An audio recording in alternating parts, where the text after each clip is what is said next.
On va élever nos voix pour remercier le Seigneur. On va remercier le Seigneur pour la journée et lui recommander ce moment afin que lui-même, qu'il prenne le contrôle, qu'il soit l'alpha et l'oméga. Père de gloire, Père de bonté, nous bénissons ton nom, nous te glorifions, nous te rendons grâce. Merci, ô Dieu Tout-Puissant, pour tes bontés qui sont inépuisables. Merci, ô Dieu Tout-Puissant, pour cette journée. Oui, tu as pourvu à nos besoins. Tu as été avec nous depuis le matin quand tu nous as renouvelé le souffle de vie. Tu as été avec nous durant toute la journée. Tu as protégé nos familles. Tu nous as conduits au boulot, les enfants à l'école. Ils ont été sous ta protection. Tu as pourvu à notre pain quotidien. Oui, papa, tu as pour nous des projets de paix et non de malheur. Et tu as encore combattu pour nous au cours de ces journées. Et c'est pour cela que, Seigneur Jésus-Christ, je vais encore te témoigner ma gratitude, te dire merci pour tout. Et Seigneur Jésus-Christ, tu fais tellement pour nous. Oh Dieu Tout-Puissant, je te confie ce moment maintenant. Oui, Seigneur Jésus-Christ, viens et prends le contrôle. Prends le contrôle de ce moment, Seigneur Jésus-Christ, que la chair se taise. Tout ce qui sortira de ma bouche, que cela ne vienne pas de moi, mais que cela vienne de toi. Et que toi seul, que tu prennes le contrôle, que ma chair se taise. Et Seigneur Jésus-Christ, que cet enseignement serve pour l'édification de ton peuple et que cela produise du fruit digne de la repentance. Merci Seigneur Jésus-Christ de ce que tu es au contrôle de ce moment et que toi-même tu vas nous assister. À toi la gloire pour l'éternité. Dans le nom puissant de Jésus-Christ de Nazareth, nous avons ainsi prié. Amen, amen, amen, amen. Amen. Gloire, gloire, gloire à Jésus. Effectivement, il est toujours important de commencer par rendre grâce au Seigneur. Il fait tellement pour nous. Et quand j'ai l'habitude de dire, le simple fait de dire merci à Dieu, l'atmosphère change déjà. Et le fait que nous l'avons remercié depuis ta condition, là où tu es, que tu sois dans une maison, dans un appartement, l'atmosphère a déjà changé parce que nous avons remercié le Seigneur. Il est reconnaissant quand on le remercie. Amen. Et notre Dieu, il siège aussi au milieu de la louange et l'adoration. Donc on va maintenant le louer, on va l'adorer. Et pour que les anges ne puissent que de continuer à descendre, et ça va encore activer les anges parce qu'ils siègent au milieu de la louange et l'adoration. Déjà le fait de le remercier, l'atmosphère change et plus on va le louer encore, on va l'adorer, il y aura encore une forte présence des anges et l'onction va encore atteindre une autre dimension. Donc on va louer notre Dieu, on va commencer par chanter « À toi la gloire au ressuscité ». À toi la gloire. Et c'est une chanson aussi, j'ai déjà eu entendre des témoignages, des gens qui ont écouté que c'était chanté aussi au ciel. Parce qu'il y a des chansons qui sont inspirées par Dieu lui-même et cela fait descendre les anges et l'atmosphère change. Donc on va chanter, si tu connais les paroles, tu chantes. Si tu ne connais pas, il n'y a pas de souci, il reste seulement concentré en esprit. Amen, amen. Amen. Alors on va chanter pour la gloire de notre Seigneur Jésus-Christ. À toi la gloire, ô ressuscité, ô ressuscité, à toi la victoire, pour l'éternité, à toi la gloire, à toi la gloire, ô ressuscité, ô ressuscité, à toi la victoire, pour l'éternité, brillant de lumière, l'ange est descendu, il roule la pierre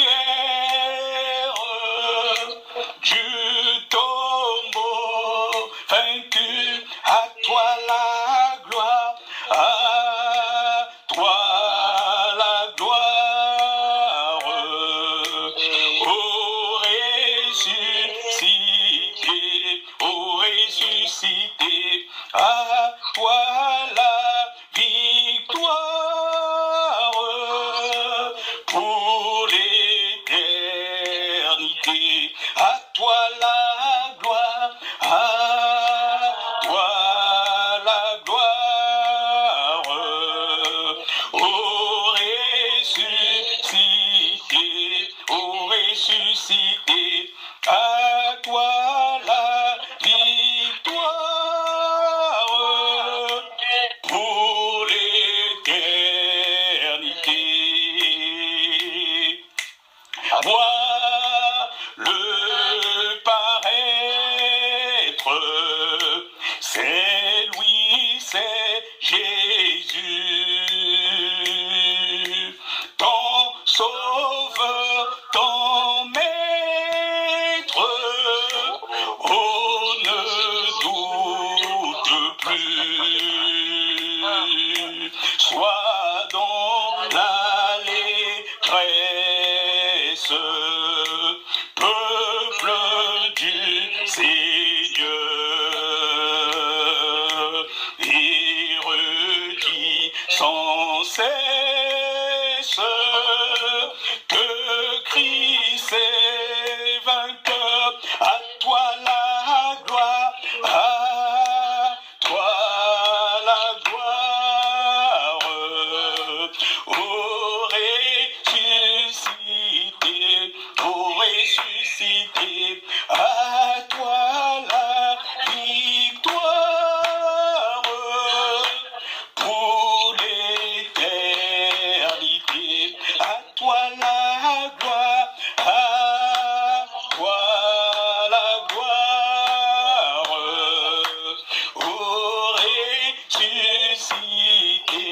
ô ressuscité, à toi la victoire, pour l'éternité. Craindrai-je encore?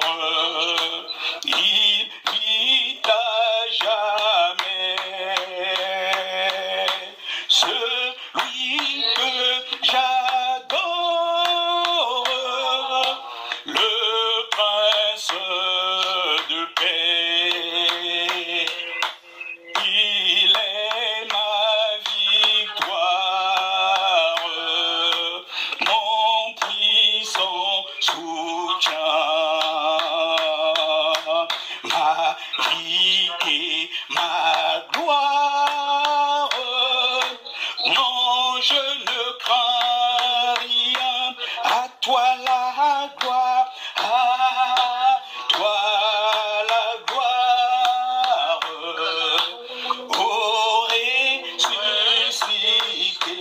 ô ressuscité, à toi la victoire, pour l'éternité. Toi la gloire, à toi la gloire,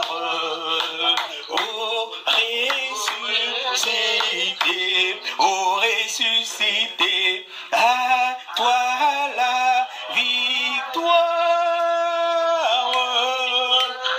pour l'éternité. Alléluia. Oui, la gloire, la gloire, la gloire, la gloire au ressuscité, à lui la victoire. Et quand nous sommes avec Jésus-Christ, nous ne craignons rien, parce qu'avec lui, nous combattons dans la victoire. Amen, amen, amen. Gloire, gloire, gloire, gloire à Jésus.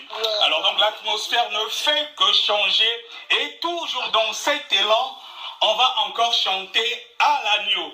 Et toujours pour que l'atmosphère change, car notre Dieu, il siège au milieu de la louange et l'adoration.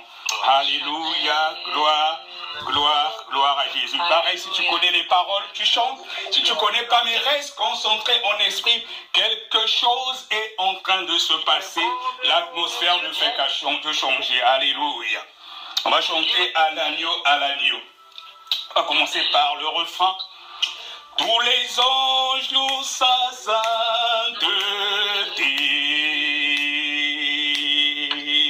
L'univers crie sa majesté. Chantons gloire et puissance, force et louange à l'agneau immolé, à l'agneau immolé. Les ténèbres ont reculé devant l'œuvre de la croix, devant l'agneau immolé, le sang versé pour moi. Tous les anges louent sa sainteté, l'univers crie sa majesté. Chantons gloire et puissance, force et louange à l'agneau immolé, à l'agneau immolé, de la vie qu'il a donnée à la vie qui brûle en moi. Tant d'amour et à jamais ma reconnaissance au roi. Tous les anges louent sa sainteté, l'univers crie sa majesté. Chantons gloire et puissance, force et louange à l'agneau immolé, à l'agneau immolé.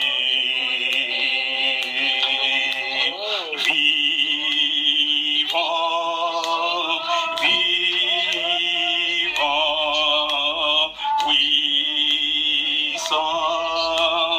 vivant, Dieu vivant, puissant, tout puissant, Dieu vivant, Dieu tout puissant, Dieu vivant, Dieu tout puissant. Tous les anges louent sa sainteté, l'univers crie sa majesté. Chantons gloire et puissance, force et louange à l'agneau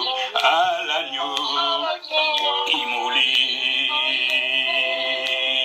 à l'agneau immolé.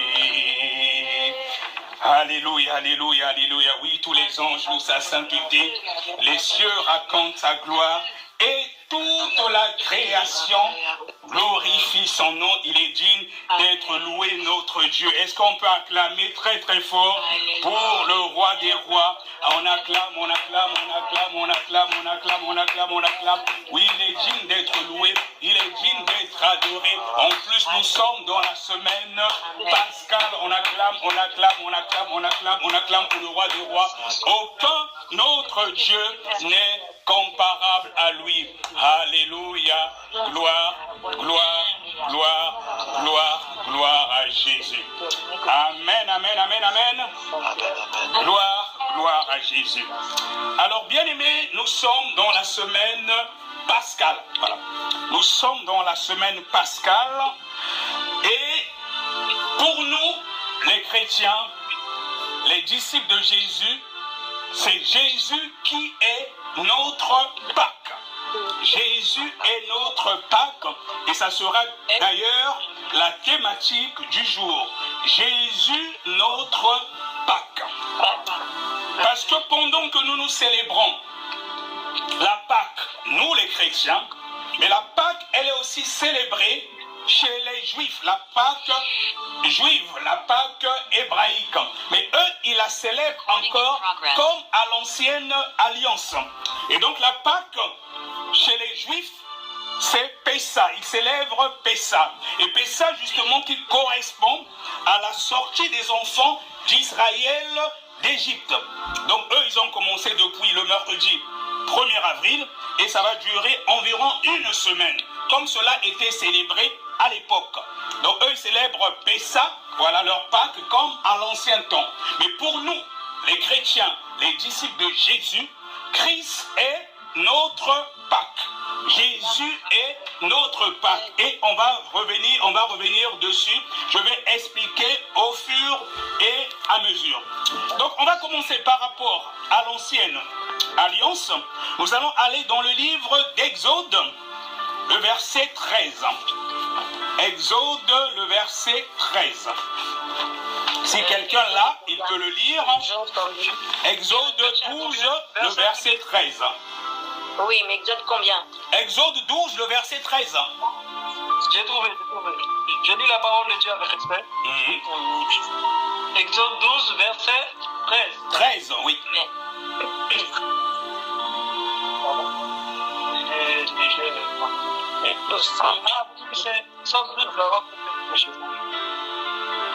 Exode 12, le verset 13. Ah oui, c'est bon. C'est bon, d'accord.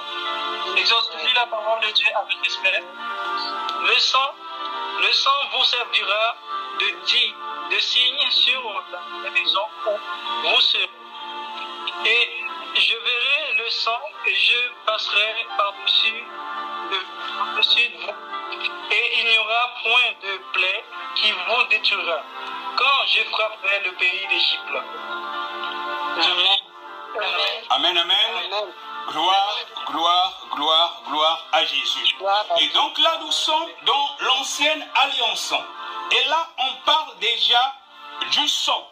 Parce que cette semaine aussi, le sang de notre Seigneur Jésus-Christ va couler par rapport à l'histoire de la Pâque. Et là, nous sommes dans le livre d'Exode 12, le verset 13, comme vient de lire le frère, il dit que le sang vous servira de signe sur les maisons où vous serez. Je verrai le sang et je passerai par-dessus vous.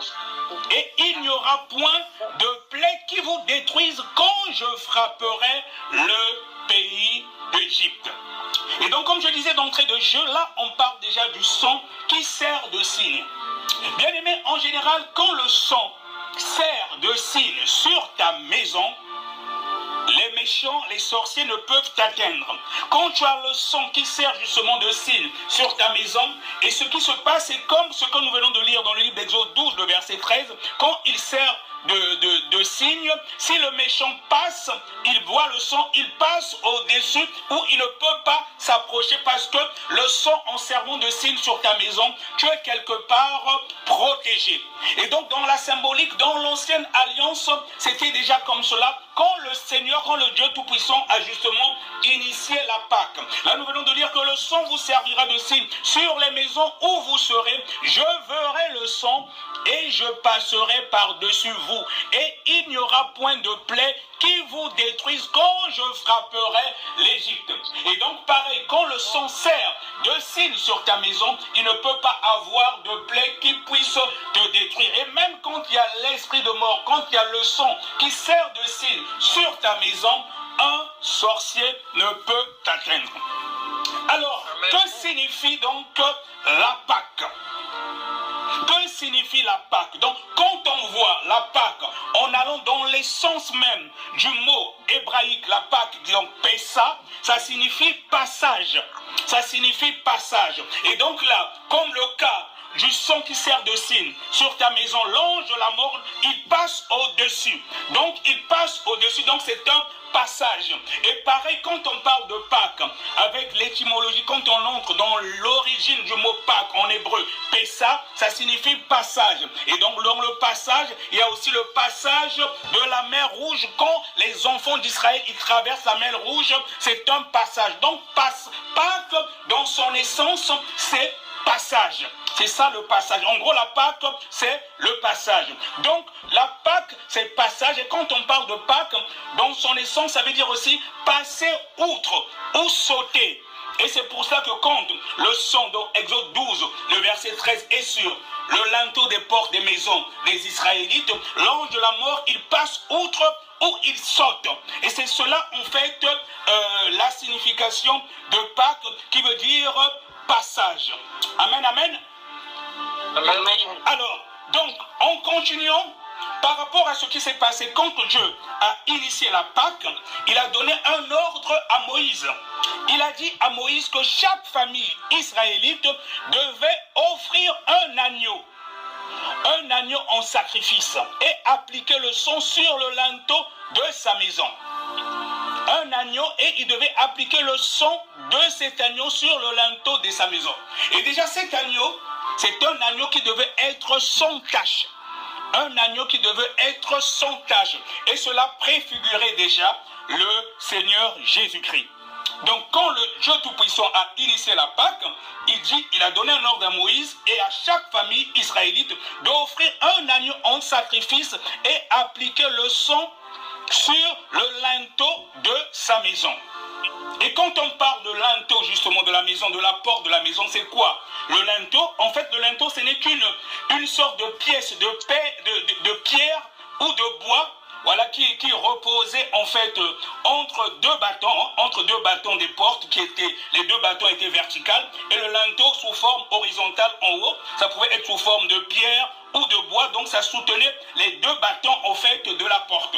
Et donc là, le Seigneur Dieu a dit à Moïse de dire aux Israélites de mettre le sang sur le linteau des portes. Et en mettant le sang sur le linteau de porte, c'était une forme de protection. Et on va revenir, donc retenez bien le linteau. Parce que souvent on a l'habitude de lire dans le livre de Psaume, surtout 24, quand on dit porte, élevez vos linteaux. Et dans la symbolique, ça veut dire quelque chose. Et donc là, le sang était mis sur le linteau des portes. Et quand l'ange de la mort, il passait outre, il sautait. Parce que Pâques signifie passage. Et tout est dans la symbolique. Et cela ne s'arrête pas là. Donc le sang devait servir de protection. Et l'agneau, il est dit toujours dans le livre, dans la parole de Dieu, quand nous lisons, on va pas aller en détail, faute de temps. Il est dit que cet agneau devait être consommé entièrement. L'agneau immolé devait être consommé entièrement et avec des herbes amères. Donc l'agneau devait être consommé dans son intégralité. Or l'agneau immolé, on a compris après, par la révélation du Saint-Esprit, que c'était autre que le Seigneur Jésus-Christ. Et nous savons que l'Ancien Testament n'est autre que l'ombre des choses à venir. Et donc l'agneau devait être consommé intégralement et avec des herbes amères. Et pourquoi avec des herbes amères? Déjà, le fait que l'agneau soit consommé dans son intégralité, et l'agneau, ce n'est autre que le Seigneur Jésus-Christ, et le Seigneur Jésus-Christ, c'est la parole de Dieu. Et donc, ce qui signifie que le fait que l'agneau devait être consommé dans son intégralité, cela signifie aussi que nous devons aimer toute la parole de Dieu dans son entièreté, et même les parties qui sont amères.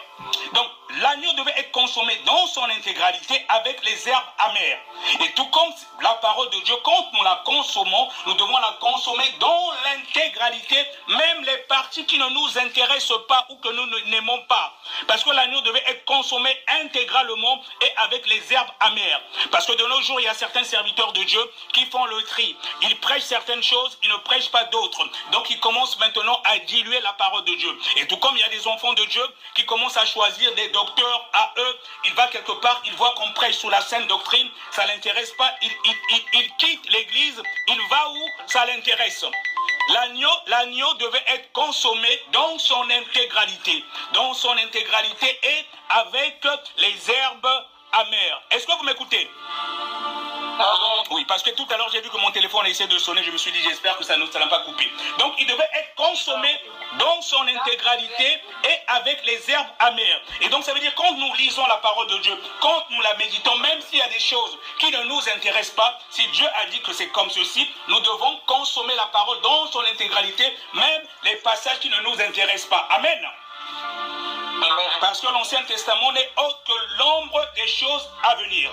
Donc là, nous avons vu dans l'Ancienne Alliance comment ce que Dieu avait initié la Pâque. Donc, et comment ce que les Israélites devaient se comporter pendant la Pâque. Comment est-ce qu'ils devaient consommer cet agneau avec les pains sans levain. On reviendra encore sur tout cela. Nous allons aller maintenant dans la Nouvelle Alliance. Est-ce que quelqu'un peut me lire Marc 14, le verset 1? Marc 14, le verset 1.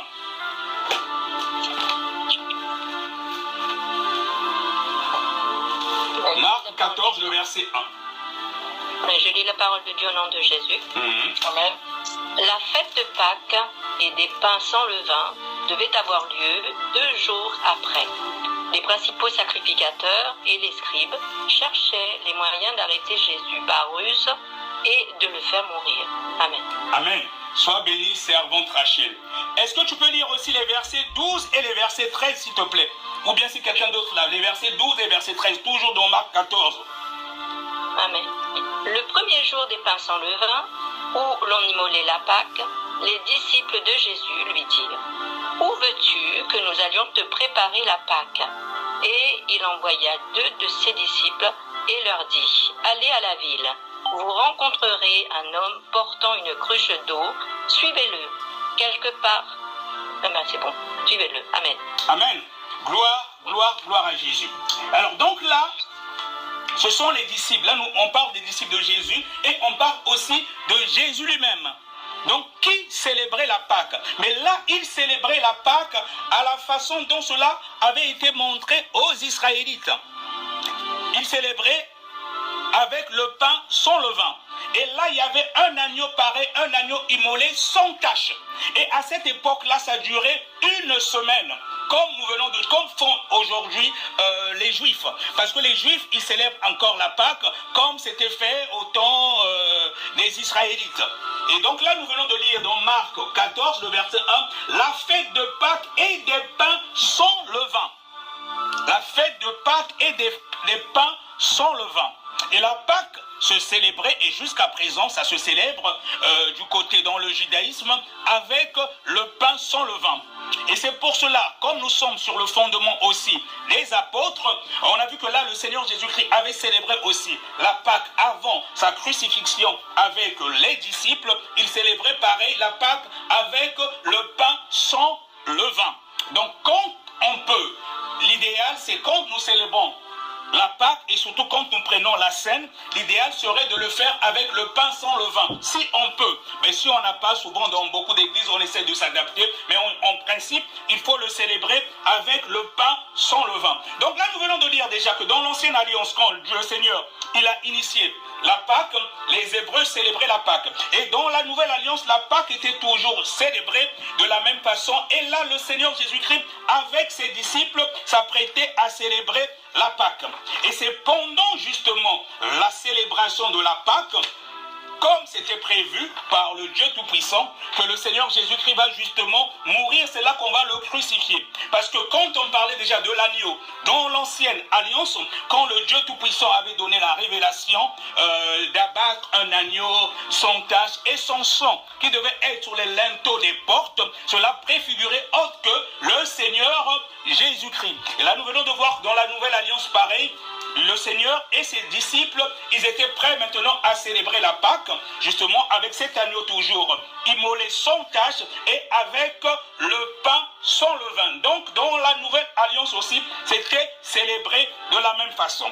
Alors on va toujours continuer. On va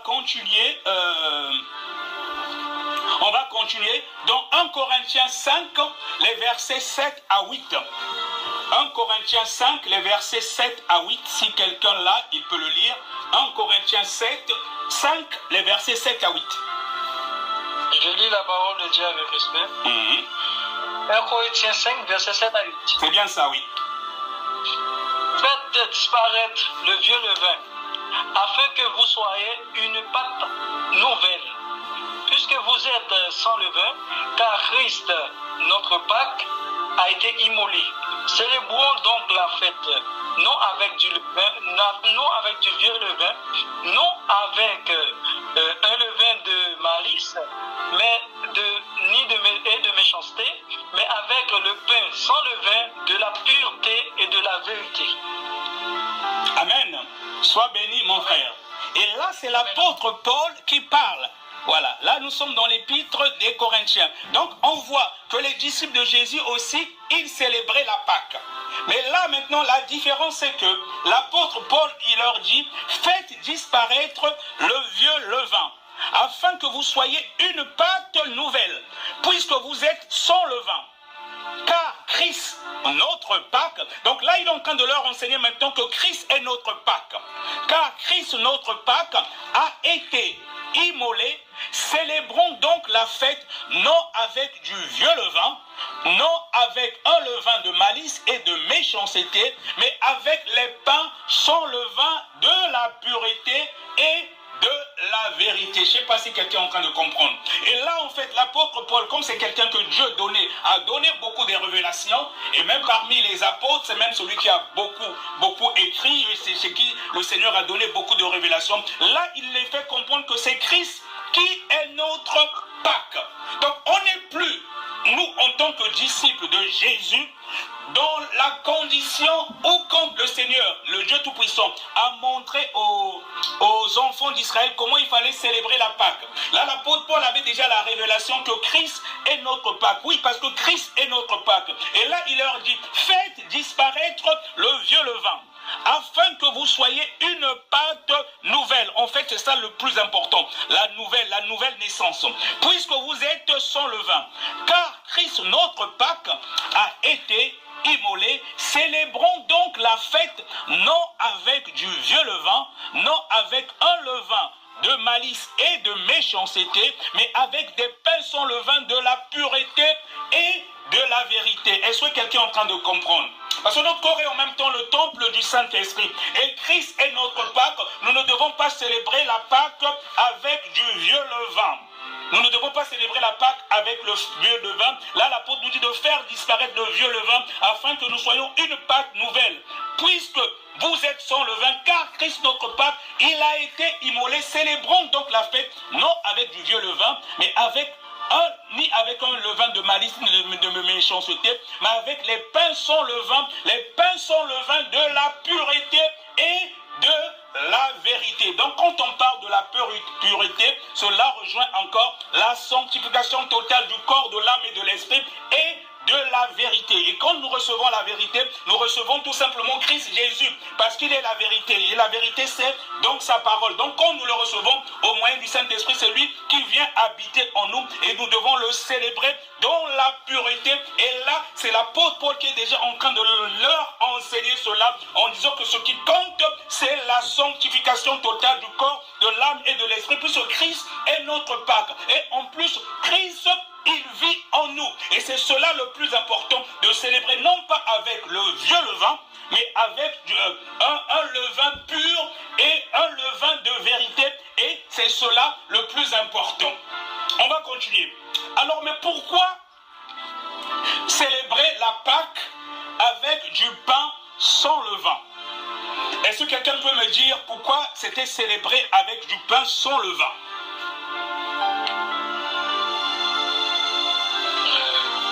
Déjà, c'est quoi le pain sans levain? Le pain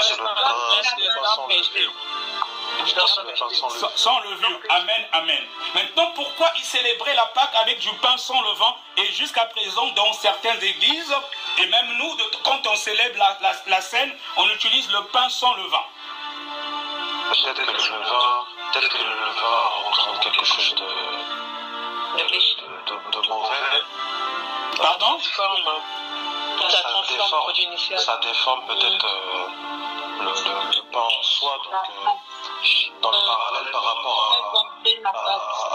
à nous vis-à-vis de Christ, en fait, c'est une manière de manger quelque chose qui se rapproche du pur, qui est bon, quoi. Amen. Bon, en général, quand on parle de levain dans la Bible, surtout le Nouveau Testament, cela a un rapport avec le péché. Mais il y a la signification encore qui est plus profonde. On va aller dans Deutéronome 16, les versets 2 et 3. Deutéronome 16, les versets 2 et 3. Deutéronome 16, les versets 2 et 3. 16. 16, oui. Les versets 2 et 3. Je lis la parole de Dieu au nom de Jésus. Tu sacrifieras la Pâque à l'Éternel ton Dieu, tes victimes de menu et de gros bétail, dans le lieu que l'Éternel choisira pour y faire résider son nom. Pendant la fête, tu ne mangeras pas du pain levé, mais tu mangeras 7 jours des pains sans levain, du pain d'affliction, car c'est avec précipitation que tu es sorti du pays d'Égypte. Il en sera ainsi, afin que tu te souviennes toute ta vie du jour où tu es sorti du pays d'Égypte. Amen. Amen. Sois béni, mon Dieu. En fait, l'explication est là. C'est-à-dire, quand ils sont sortis du pays d'Égypte, donc le pain ils n'ont pas eu le temps de faire lever du pain. Donc ça n'avait pas monté. Là, il est dit que pendant la fête, tu ne mangeras pas du pain levé, mais tu mangeras 7 jours des pains sans levain. Là encore, là on parle de 7 jours. Des pains sans levain, du pain d'affliction. Donc cela rappelle en même temps la souffrance qu'ils ont endurée pendant qu'ils étaient en Égypte. Car c'est avec précipitation que tu es sorti du pays d'Égypte. Donc quand ils sortaient, c'est-à-dire des fois quand on commence à préparer le pain, donc le pain n'a pas eu, la pâte n'a pas pu être levée, voilà. Donc ils sont sortis avec précipitation et donc là ça leur rappelle dans quelles conditions ils étaient en Égypte. Et en Égypte, ils étaient dans l'esclavage. Et donc c'est pour leur rappeler en même temps comment ils étaient et Dieu les a sortis de là. Et donc là il est dit pendant la fête tu ne mangeras pas du pain levé, mais tu mangeras 7 jours des pains sans levain. Donc sans levure, c'est du pain d'affliction. Donc ça montre en même temps la souffrance par laquelle tu es passé. Et en même temps quand tu manges le pain sans levain, même quand tu prends la Sainte Seine, tu penses en même temps à la souffrance du Christ. C'est du pain quelque part d'affliction. Donc quand tu manges ça, quand le Seigneur Jésus-Christ, même quand il a initié la Sainte Seine, quand il a rendu grâce et il a rompu le pain, c'est en même temps un pain d'affliction sans levain. Donc quand tu prends même la scène, tu penses au corps du Christ qui a souffert le pain d'affliction, qui a porté justement sa croix pour que toi et moi nous soyons sauvés. Et ils prennent le pain sans levain parce qu'ils sont sortis par précipitation. Mais pour toi et moi aujourd'hui, ça nous fait rappeler en même temps la mort de Christ Jésus, ce qu'il a enduré quand il portait la croix, c'est un pain en même temps d'affliction. Et dans la même façon que quand tu bois le sang de Jésus, parce que le sang il a coulé pour toi, pour moi, voilà, ça te révigore, ça te donne la force, comme les sorciers quand ils prennent le sang humain, ça leur donne encore la force parce que l'âme est dans le sang. Et quand tu manges aussi le pain, c'est vrai que souvent, même quand on prie, on dit, on boit le sang de Jésus, c'est important aussi de dire, je mange le corps de Jésus. Ce pain-là, justement, quand tu le manges, même quand tu prends la scène, c'est un pain d'affliction. Donc tu penses en même temps aux souffrances que le Seigneur Jésus-Christ a endurées pour te sauver, pour me sauver. Et là, ça te redonne encore la force. Parce que lui s'est fait malédiction pour nous. En se faisant malédiction, et toi quand tu prends cela, toi ça te donne la force. Amen. Est-ce que quelqu'un est en train de saisir? Amen. Voilà. Donc c'est cela que ça signifie. Et donc c'est pas un hasard en fait. Voilà. Le pain sans levain parce qu'ils sont sortis par précipitation. Ils n'avaient pas le temps de faire un certain nombre de choses. C'est un peu comme si voilà, il y a la guerre, on vous dit de sortir, vous prenez juste le minimum et puis vous fouillez. Voilà. Et donc là il est dit, pendant la fête, tu ne mangeras pas du pain levé, mais tu mangeras 7 jours des pains sans levain, du pain d'affliction. Car c'est avec précipitation que tu es sorti du pays d'Égypte. Et il en sera ainsi, afin que tu te souviennes toute ta vie, il est bien dit, toute ta vie, du jour où tu es sorti du pays d'Égypte. Et nous, en même temps, nous devons le faire en tant que chrétiens durant toute notre vie, parce que le Seigneur Jésus-Christ a dit de faire cela en mémoire de lui jusqu'à ce qu'il vienne. Jusqu'à ce qu'il vienne. Donc, il a dit de faire cela en mémoire de lui jusqu'à ce qu'il vienne. Amen, amen. Amen. Amen. On va continuer. Donc là, nous venons de voir que dans l'ancienne alliance, la Pâque consiste à la sortie des enfants d'Israël d'Égypte. Dans la nouvelle alliance, nous célébrons aussi la Pâque, mais c'est Christ qui est notre Pâque. Donc c'est la même chose, mais dans la symbolique, c'est un peu différent. Parce qu'aujourd'hui, ceux qui sont dans le judaïsme, ils célèbrent ça encore comme dans l'ancienne alliance, avec les herbes amères, tout ça là. Alors que nous, on a compris, voilà, que c'est Christ, justement, l'agneau immolé, qui n'est autre qu'en même temps la parole de Dieu. Et cette parole, nous devons la consommer, même avec les herbes amères, ce qui préfigurait l'homme des choses à venir dans l'Ancien Testament. Consommer l'agneau immolé, consommer dans son entièreté la parole de Dieu. Nous devons consommer toute la parole de Dieu avec des herbes amères. Donc, même si des choses qui ne nous intéressent pas, on n'est pas là pour choisir, mais on doit consommer toute la parole de Dieu parce que le Christ veut que cela soit ainsi. Et c'est cela la révélation. Maintenant, on va continuer. Maintenant, quand nous lisons l'ancienne alliance et la nouvelle alliance, en général, la Pâque se résume à 3 choses. On va avancer. Donc, quand nous lisons, on va remarquer qu'il y a la réconciliation parce que Jésus-Christ étant notre Pâque, dans le Christ qui est notre Pâque, il y a la réconciliation par rapport à sa venue, il y a la délivrance et il y a la victoire. Il y a ces 3 aspects-là qu'on va développer. Donc, il y a la réconciliation, il y a la délivrance, mais aussi il y a la victoire dans le fait que Jésus-Christ soit notre Pâque. La réconciliation, pourquoi? Parce que vous savez bien aimé que l'homme a été créé à l'image de Dieu. Dieu nous a créés à son image. Et il a fait de nous de peu inférieurs à lui. Mais, à cause du péché originel d'Adam et Ève, voilà, nous sommes devenus rebelles. Donc, on a fait quelque chose qui n'a pas glorifié Dieu. Voilà. Et le Seigneur, en principe, quand il crée, il fait sa création et tout, on était de peu inférieur à lui. Il avait d'autres projets pour nous. Mais le diable, voyons d'ailleurs, voilà, pour ceux qui ont peur du diable, qui ne comprennent pas certaines choses au niveau spirituel, vous savez bien aimé, le diable, c'est un ancien chérubin protecteur. C'est un ange déchu aujourd'hui, mais à l'époque, il était un chérubin protecteur, il n'était même pas un archange. Mais toi et moi, quand nous lisons la parole de Dieu dans la Genèse, quand on crée l'homme, on dit « créons l'homme à notre image ». Tu es créé à l'image de Dieu, tu n'es pas n'importe qui. Et un peu plus loin, il est dit qu'il nous a créés de peu inférieurs à lui. Et il nous a créés pour l'adorer et pour dominer sur toute sa création. Même les anges sont au service de Dieu, mais pour nous. Donc, tu n'as pas à avoir peur des entités, même des anges déchus, quand tu as réellement le Seigneur Jésus-Christ en toi, parce qu'il vient habiter en toi. Donc, quand l'homme a péché, il a perdu cette partie-là où il était de peu inférieur à Dieu. Et donc, pour rattraper cela, c'est pour cela que le Dieu Tout-Puissant a envoyé son Fils unique, le Seigneur Jésus-Christ, pour nous réconcilier avec lui, pour que nous puissions revêtir la nature d'antan, c'est-à-dire que c'est comme c'était dans le plan parfait de Dieu.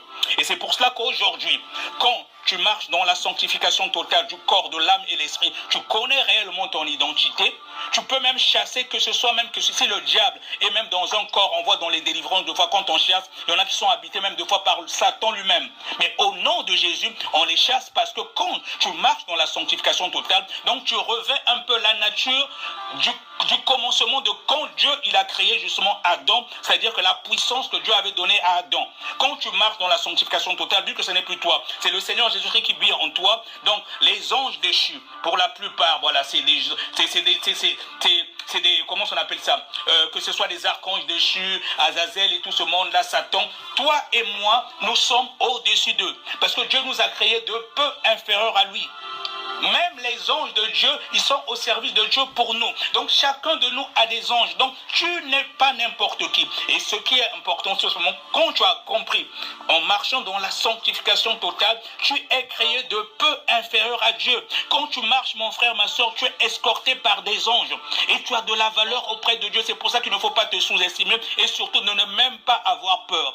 Le seul problème que tu peux avoir, c'est si tu marches dans le péché. Mais si tu ne marches pas dans le péché, je te garantis, tu peux dormir tranquille et n'importe quel entité qui ne glorifie pas la Seigneurie de Jésus ne peut même pas t'atteindre parce que tu as la valeur auprès de Dieu.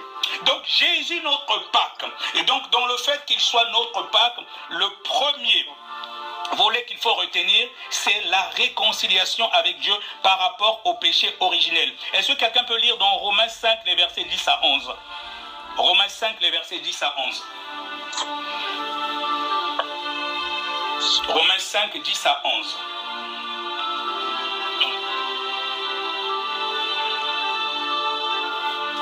Je peux lire mon frère? Oui, vas-y. Romains 5, 10 à 11. D'accord. Je lis la parole de Dieu avec respect.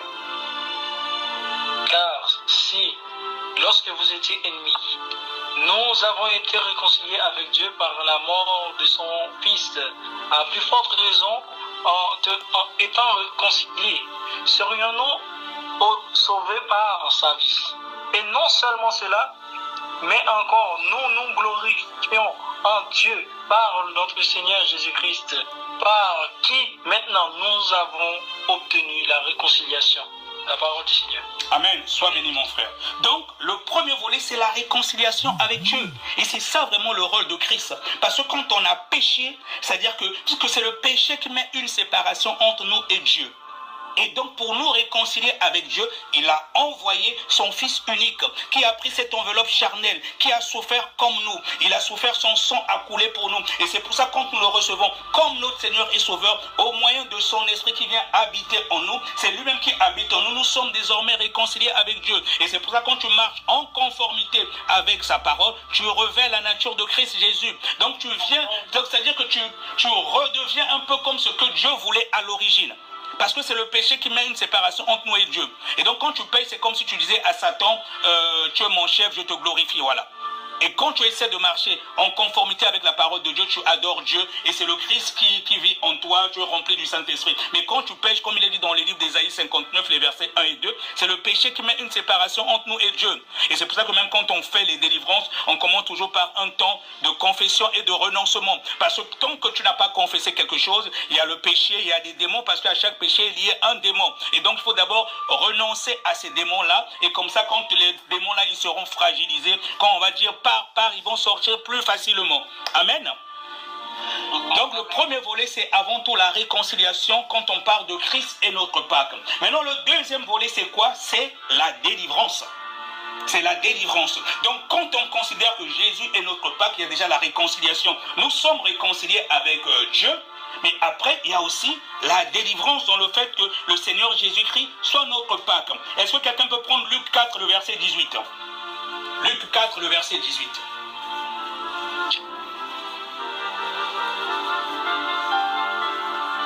Luc 4, le verset 18. Oui, je veux bien lire, apôtre. Vas-y. Alors, je lis la parole de Dieu, Luc 4, 18. L'Esprit du Seigneur est sur moi, parce qu'il m'a oint pour annoncer une bonne nouvelle aux pauvres. Il m'a envoyé pour guérir ceux qui ont le cœur brisé. Amen. Amen. Et pour proclamer aux captifs la délivrance. Oui. Et pour proclamer aux captifs, oui. Ah oui, parce que ça a été coupé. Amen. Voilà. Pour proclamer aux captifs la délivrance et aux aveugles le recouvrement de la vue, pour renvoyer libres les opprimés, pour publier une année de grâce du Seigneur. Amen. Amen. Alors, donc, dans le deuxième volet, donc il y a déjà la réconciliation avec Dieu. Et là, c'est le Seigneur Jésus qui parle quand il commence sa mission sacerdotale. Il dit que l'Esprit du Seigneur est sur moi parce qu'il m'a oint pour annoncer une bonne nouvelle aux pauvres. Il m'a envoyé pour guérir ceux qui ont le cœur brisé, pour proclamer aux captifs la délivrance. Et tout cela, donc quand tu reçois le Seigneur Jésus-Christ, tu reconnais que Jésus-Christ est ta Pâque. Tu n'as pas forcément besoin de célébrer la Pâque comme au temps des Israélites. Donc toi, quand il vient habiter en toi, il te procure en même temps aussi aussi la délivrance. Donc la délivrance fait partie de la mission de notre Seigneur Jésus-Christ sur cette terre. Bien aimé, avant que le Seigneur ne vienne sur la terre, on ne parlait pas de chasser les démons, ça n'existait pas. Quand on lit l'ancienne alliance, on ne voit pas quelqu'un qui avait chassé les démons. Mais c'est le Seigneur Jésus qui est venu leur renseigner. Il dit que l'Esprit du Seigneur est sur moi parce qu'il m'a oint pour annoncer une bonne nouvelle aux pauvres. Il m'a envoyé pour guérir ceux qui ont le cœur brisé, pour proclamer aux captifs la délivrance. Mais là, les captifs dont il parle là, c'est les captifs au niveau spirituel. Donc il y en a qui sont captifs, qui sont même morts. Ils ont des possessions démoniaques. Des fois, ils ne savaient même pas. Et donc le Seigneur Jésus-Christ est venu leur révéler cela. Et donc c'est à partir de la nouvelle alliance, quand le Seigneur Jésus-Christ est arrivé, qu'on voit maintenant qu'on a commencé à chasser les démons. Quand on voit par exemple dans le livre de Marc 5, les versets 1 à 20, on ne va pas dire faute de temps, le fou de Gadara par exemple. Voilà. Donc c'est le Seigneur, il y a eu beaucoup